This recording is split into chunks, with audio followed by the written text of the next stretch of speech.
คนส่วนใหญ่มักรู้จักเพตราเมืองโบราณที่งดงามจนได้รับการยกย่องให้เป็นหนึ่งใน7สิ่งมหัศจรรย์ของโลกทว่าถัดลงมาทางตอนใต้ในประเทศซาอุดิอาระเบียยังมีอีกหนึ่งเมืองของชาวนาบาเทียนที่สร้างด้วยการเจาะเข้าไปในภูเขากลางทะเลทรายนั่นคือเมืองโบราณมาดาอินซาเลหรือที่เรียกกันในปัจจุบันว่าแหล่งโบราณคดีเฮกรามีความอลังการไม่แพ้มหานครศิลาสีชมพูแห่งจอร์แดนจนได้รับการขนานนามว่าเพตราแห่งซาอุดิอาระเบียมาครับอับดุลไฮทูบจะพาไปทำความรู้จักกับเมืองนี้กัน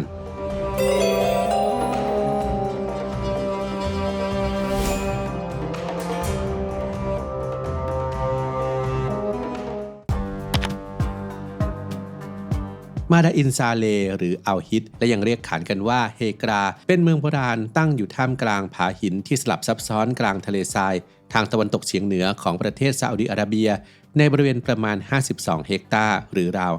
520,000 ตารางเมตรชื่อของเมืองนี้ได้รับการกล่าวถึงในคัมภีร์อัลกุรอานของศาสนาอิสลามโดยเรียกว่ามาดาอินซาเลหรือหมายถึงเมืองของศาสนาซาเล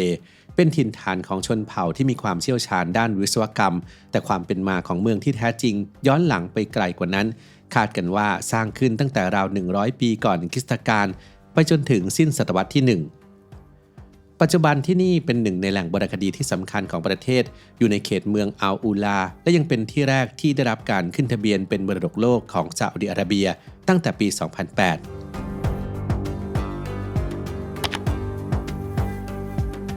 จุดเด่นของเฮกราอยู่ตรงที่สถาปัตยกรรมหินตัดสร้างอาคารต่างๆด้วยการสกัดเข้าไปในหน้าผาและภูเขาหินทรายเกิดเป็นอนุสรณ์สถานและสุสานสำหรับบุคคลสำคัญรวม111แห่งแม้ภายในส่วนใหญ่จะดูเรียบง่ายแต่ก็มีจารึกโบราณหลายภาษาซึ่งรวมถึงกรีกและลาตินตลอดจนภาพเขียนโบราณและรูปแกะสลักรวมอยู่ด้วยในขณะที่ภายนอกเกือบทุกจุดตกแต่งด้วยลวดลายอันวิจิตรสะท้อนถึงการได้รับอิทธิพลจากอารยธรรมที่รุ่งเรืองในยุคนั้นอาทิอัสซีเรียนอียิปต์และฟินิเชียน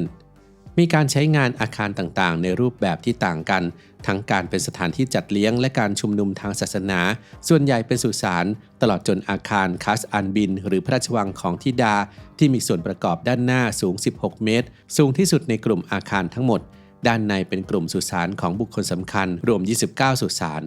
นอกจากนี้ยังมีอาคารที่เรียกกันว่าคัสอันฟาริดสุสานของบุตรแห่งคูซาหรือปราสาทแห่งความเดียวดายที่ตั้งอยู่อย่างโดดเด่นสลักจากภูเขาหินทรายทั้งลูกตัวอาคารยังไม่แล้วเสร็จซึ่งทำให้เห็นถึงรูปแบบการทำงานของชาวนาบาเทียนในการแกะสลักจากด้านบนลงมาด้านล่างได้อย่างชัดเจนภายในเมืองโบราณเฮกรายังมีการสร้างบ่อน้ำด้วยการเจาะลงไปในพื้นหินที่แสดงให้เห็นถึงความเชี่ยวชาญในเรื่องระบบน้ำเพื่อการชลประทานทำการเกษตรเพื่อการบริโภคซึ่งยังสามารถใช้งานได้จบจนถึงปัจจุบัน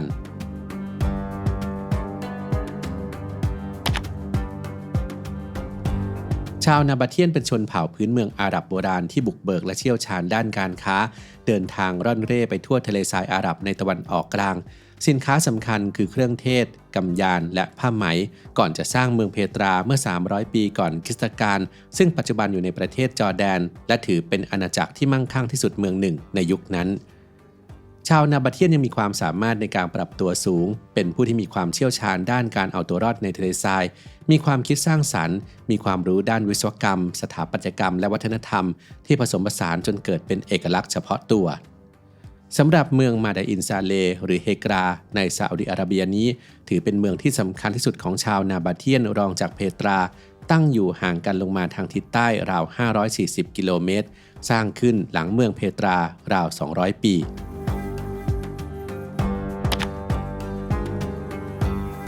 อาณาจักรนาบาเทียนล่มสลายลงจากการรุกรานของโรมันในปีค.ศ. 106จากนั้นเฮกราก็ยังเป็นศูนย์กลางทางวัฒนธรรมจนถึงศตวรรษที่4แล้วจึงค่อยๆเสื่อมอำนาจลงและถูกทิ้งร้างไปตั้งแต่ยุคก่อนอิสลามจะรุ่งเรืองในดินแดนนี้อย่างไรก็ตามเฮกรายังอยู่ในเส้นทางคาราวานการค้าระหว่างคาบสมุทรอาหรับเมดิเตอร์เรเนียนและเอเชียเป็นเส้นทางสำหรับนักแสวงบุญที่ต้องการเดินทางไปเมกกะเท่ากับว่าราว 1,500 ปีที่เฮกราถูกลดบทบาทความสำคัญลงแต่ก็ไม่ได้เลือนหายไปจากการรับรู้ของผู้คนในแถบนี้เหมือนกับเมืองเพตราที่กลายเป็นเมืองที่สาบสูญแล้วจึงค่อยมีนักสำรวจชาวสวิตมาค้นพบอีกครั้งแต่สำหรับเฮกราแป ลงสภาพเป็นซากปรักหักพังที่ถูกทิ้งให้ทรายทับถมบางส่วนของเมืองเอาไว้ยังคงมีการกล่าวถึงเฮกราและซากโบราณสถานต่างๆผ่านบันทึกของนักเดินทางและนักสำรวจกันอยู่เสมอจนกระทั่งปลายศตวรรษที่ 19 ชาร์ลส์ อูแบร์นักสำรวจชาวฝรั่งเศสคนสำคัญที่ทำหน้าที่จัดทำแผนที่บริเวณคาบสมุทรอาหรับในยุคบุกเบิก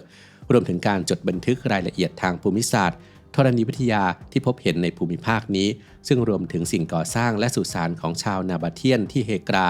จึงทำให้ที่นี่กลับมาได้รับความสนใจและเป็นที่รู้จักมากขึ้นและอยู่ในเส้นทางที่มีการสร้างทางรถไฟในช่วงต้นศตวรรษที่ 20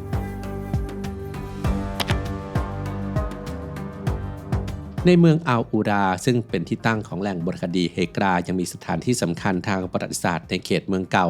อย่างบ้านและร้านค้าที่กำแพงวางติดต่อกันเป็นรูปสี่เหลี่ยมและปราสาทเก่าแก่สร้างขึ้นมาตั้งแต่ก่อนคริสตกาล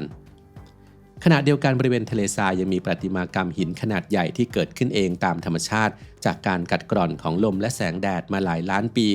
เกิดเป็นรูปร่างต่างๆกระจัดกระจายอยู่กลางทะเลทรายจุดที่ถือเป็นไฮไลท์สำคัญที่กำลังได้รับความนิยมอย่างมากในปัจจุบันคือหินรูปช้างสูง52 เมตรโดยเฉพาะอย่างยิ่งในช่วงพระอาทิตย์ตกดินที่จะมีนักท่องเที่ยวมาถ่ายรูปและชื่นชมกับงานฝีมือท่ามกลางบรรยากาศของความมหัศจรรย์จากธรรมชาติ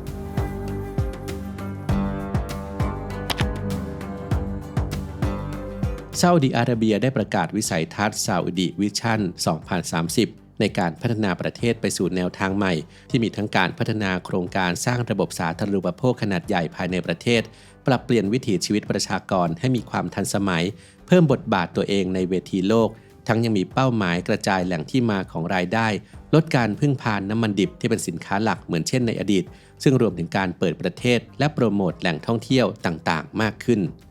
ในหมวดของการท่องเที่ยวเชิงวัฒนธรรมและประวัติศาสตร์มาดาอินซาเลหรือเฮกราถือเป็นหนึ่งในหมุดหมายหลักในฐานะเพตราแห่งซาอุดิอาระเบียทั้งยังมีการก่อตั้งสถาบัน The Kingdom Institute ศูนย์กลางการวิจัยและอนุรักษ์โบราณคดีที่เป็นทั้งศูนย์รวมข้อมูลและพิพิธภัณฑ์โดยกำหนดเป้าหมายที่จะพัฒนางานด้านโบราณคดีและประวัติศาสตร์ของประเทศให้เป็นที่รู้จักและได้รับการยอมรับในระดับโลกสำหรับใครที่ทำงานหนักมาทั้งวันแล้วเจอปัญหานอนไม่หลับไม่สนิทเพราะความเครียดสะสมผมอยากให้ลองใช้ตัวช่วยที่ผมใช้เป็นประจำอย่าง Dip CBD เลยครับจริงๆแล้ว CBD นั้นไม่ได้แค่ช่วยให้เราผ่อนคลายนะครับแต่ว่ายังช่วยให้หลับลึกขึ้นเสริมภูมิคุ้มกันและปรับสมดุลให้ร่างกายด้วยเรียกได้ว่าเป็นไอเทมที่ผมพกติดตัวตลอดช่วงนี้เลยใครที่อยากลองใช้หรืออยากสนับสนุนผมสามารถสั่งซื้อได้ง่ายๆเลยครับแค่แอดไลน์เข้ามาคุยกันก่อนได้เลยสแกน QR Code ที่ขึ้นบนจอนี้หรือกดลิงก์ใต้คลิปได้เลยนะครับ